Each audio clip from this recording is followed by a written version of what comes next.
Sure. So I am running for state representative because I believe in putting people first. That's my motto, but it's also my life's mantra.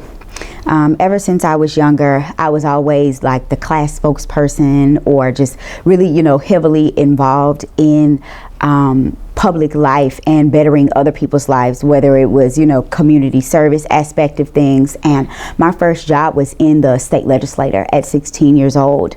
And so from there, I've just grown, and I've grown, of course, just having a love for people, but also a love for policy and understanding the needs of District 3, because I'm a product of District 3, and understanding the needs and making sure that the district has a voice and a strong and sound voice in Baton Rouge is an asset of mine, because the rapport that I created when I was younger, a lot of the people and the players and stuff, that doesn't change. And so that's a little bit of what has equipped me and inspired me to run to seek public office.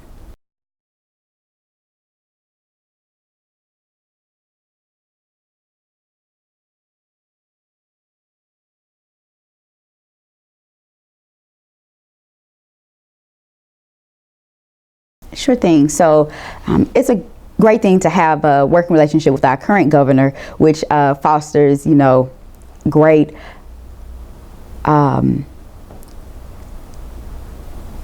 it's a great thing to have a great relationship with the governor in order to be able to foster assets and resources for crumbling infrastructure. When you ride through District 3, whether it's a city street or a state highway and street, it's crumbling. So definitely fixing the pavement to where the asphalt is dependable, up to certain tons and pounds when it comes to trucks, is definitely a necessity, because cars typically can travel with no issue, but every now and then you might fall into a pothole and have to get a realignment. And so definitely making sure that the state streets are, just really well taken care of and up to par. As well as another concern is lighting throughout District 3. There is not very good lighting in a lot of the districts. So whether you're in Moortown, whether you're on the Buncombe Road, whether you're in Sunset Acres or in South Shreveport, Mount Zion Road, the lighting, it's very difficult to see in some aspects. So therefore that alludes to things like, high crime, but anything when it comes to the state level, as far as allocating resources, that is not an issue. It's just something that has to be done.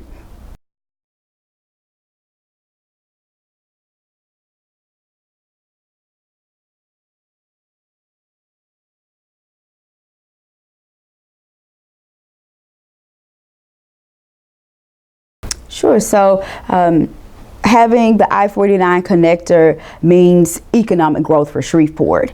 And so I will ensure that it is completed, because I will work with the representative from that area, which is Cedric Glover, and he was unopposed, so therefore he's reelected again. And I will, work with him to be that backing voice from Northwest Louisiana, because when we stick together, on issues, we can get things done for our city and community.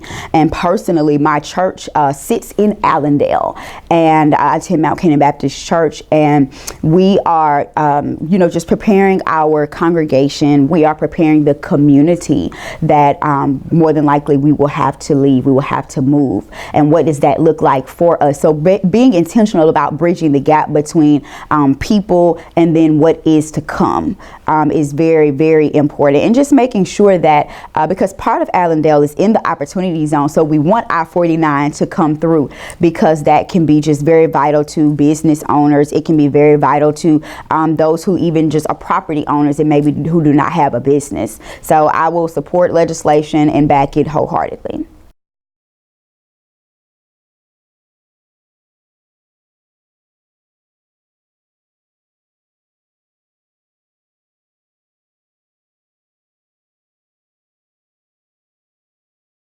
Sure. So I was down there a few times at the legislature, because even passing, at that percentage, the tax rate, it took several special sessions just to get to that point, because the issue was, should we raise the tax, should we lower it, or should we just keep it the same? And so I believe that a key strategy to making sure that Louisiana is just fiscally sound is to audit, is this currently working for our state?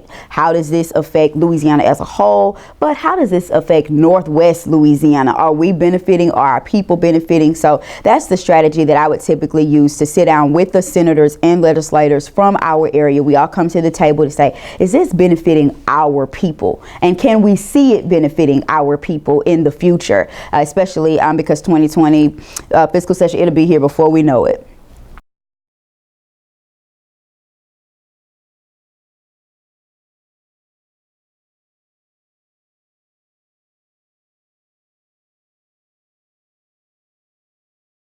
Sure. So this question has been on the table several times when I get those pieces in the mail about, just possible endorsements or just knowing my stance. I believe that a constitutional convention, it would be healthy for the state. I know we haven't had one in probably several years, hundreds of years, but I believe that whether you're a Democrat, whether you're a Republican, Green Party, Libertarian, everybody should submit delegates to come to this convention, people who have a sound mind for the Constitution, and send your best to the table to see and to overview every aspect of the Constitution.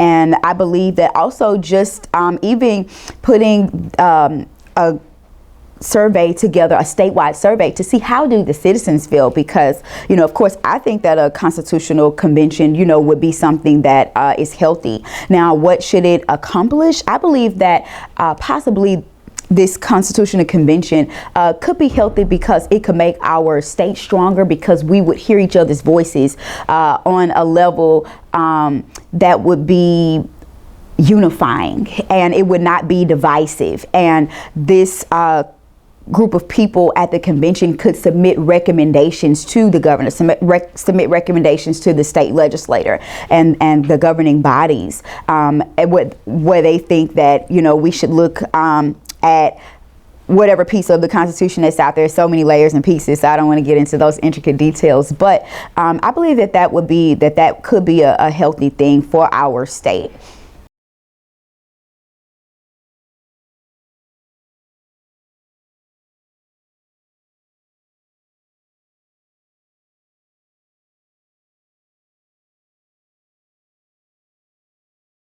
So I have been a key spokesperson for universal pre-K. That is the number one way that I have just assessed other states who are, number one in education, and those of us who are striving to be number one in education. That is just an immediate, that's an immediate bill that we should implement for our children under 4. Because when you're talking about brain development, if you are in kindergarten and you have no pre-K versus those who had pre-K, and you come to kindergarten and you're expected to be on the same playing field, it's virtually impossible. So when you're matriculating throughout grade school, it's just typically hard. Another aspect of education for those who are under 4, I just feel that giving money for after-school tutoring is just vitally important, and cutting down on the student to teacher ratio, meaning smaller class sizes, because there was a study that was conducted not too long ago that showed that the ADHD is really increasing for our children in Louisiana. So I believe that with that being, I guess, factual information, because it came from a really reputable health source, saying that this is a strong possibility for our children. They definitely need the extra care and to cut down on what can distract you and go every which way with your mind. And so, stronger tutorial programs, universal pre-K is the way that we can definitely see our children grow into great citizens, and to have a healthy shot when it comes to whether you want to go to college, whether you want to have a trade, and also backing the arts and restoring funding to the arts is another. Well, that's my top 3. Thank you.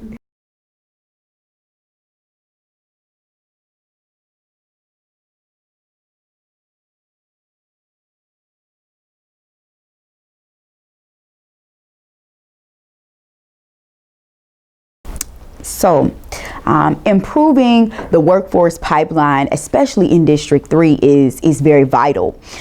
2 of the 3 opportunity zones in Shreveport reside in District 3. So that's Sunset Acres and that's Cedar Grove. And strengthening pre-K all the way through 12th grade is just strategically, it's just important. TOPS needs to be reevaluated.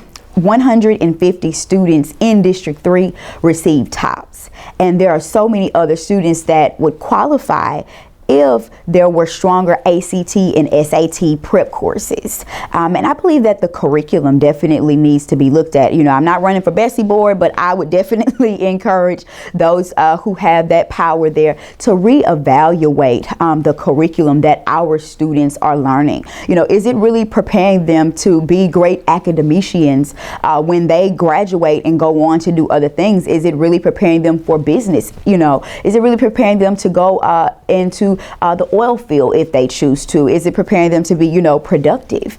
And so I would love to see just the education system, strengthen from the inside out. And I'm an ally, to the teachers. I'm a friend to the students and a mentor. And so really just understanding that District 3, we need help. And so therefore, whether it's having a convenience store at the high school, Woodlawn is the only high school in District 3, just having a convenience store there, or even at some of the middle schools, so you can have access to hygiene products, so you can have access to, if you just need to have a brush for your hair or whatever it is, that's vitally important. And when our students know that they are important, then they produce just on another level. And so I would like to see all these things done, whether it's from the school board aspect, the Bessie board aspect, or from the state aspect. We can all come together and work together for the common goal.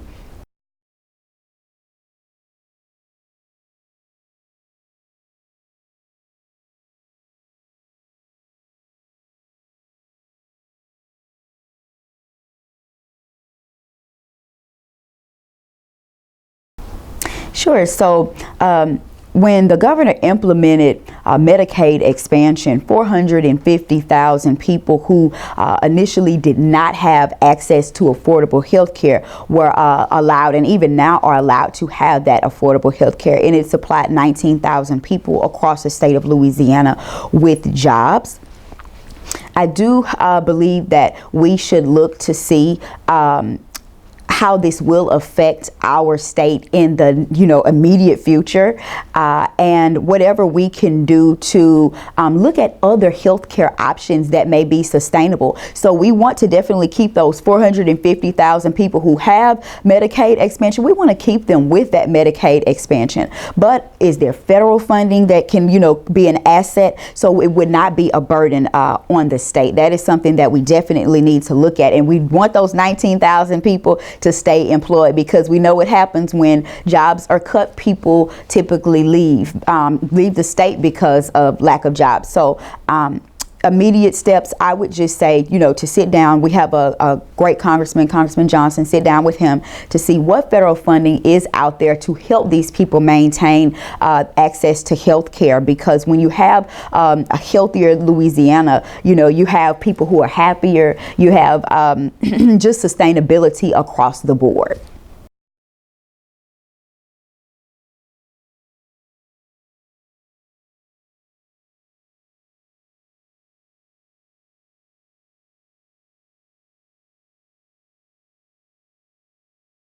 So the immediate 3 things in order to make Louisiana competitive, I would have to say equal pay for women. Women, especially in District 3, but really in the state of Louisiana, women are the leaders of the households. So it's an indictment for women to make 71 cents to the dollar that a man makes in Louisiana, a state that, you know, cares about women and that cherishes women. And if you're a black woman, you make 49 cents to the dollar that a man makes in Louisiana. And that's absurd, you know, and we deserve equal pay for equal work. And that would make us competitive across all ends of the spectrum, because women are becoming the CEOs and are the CEOs. So they're going to bring business. They're going to bring their children with them. They're going to bring just a lot of innovation to the area, and that can strengthen us, as well as strengthening our education system. We must strengthen our education system. And lastly, we must strengthen infrastructure. I cannot stress that enough. People don't want to drive down streets that, you know, my car is going to need an alignment once I get out of my car, you know. And people, even when it comes to, I met with the amputee group that we have that meets over at Willis Knighton.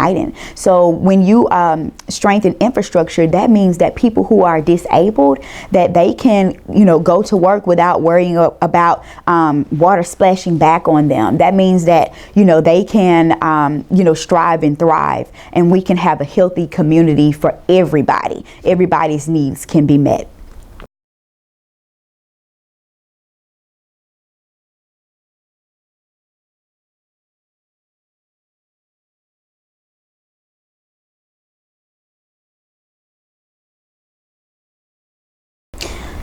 Well, I will say this. There are a lot of issues that make the stakes high in this election. There are a lot of issues that Louisiana has. And I will say that when I'm elected, I will always do what is in the best interest of Northwest Louisiana. You can trust that you are sending a strong voice to the Baton Rouge legislator that understands what it means to allocate and bring resources to District 3, what it means to bring money to District 3, what it means to bring business and opportunity to the district. And so those are just very important things that I offer as a person, and I am accessible. So when I walk away from here, I walk away from the interview, but if you call, I will come, and I will be consistent. My word is my bond. And I would like to thank the Greater Chamber of Commerce for inviting me. When I received the invitation, immediately I said yes, and so I'm grateful to be here. I'm grateful for your time, and you have a friend in Daryl Joy Walters. Thank you.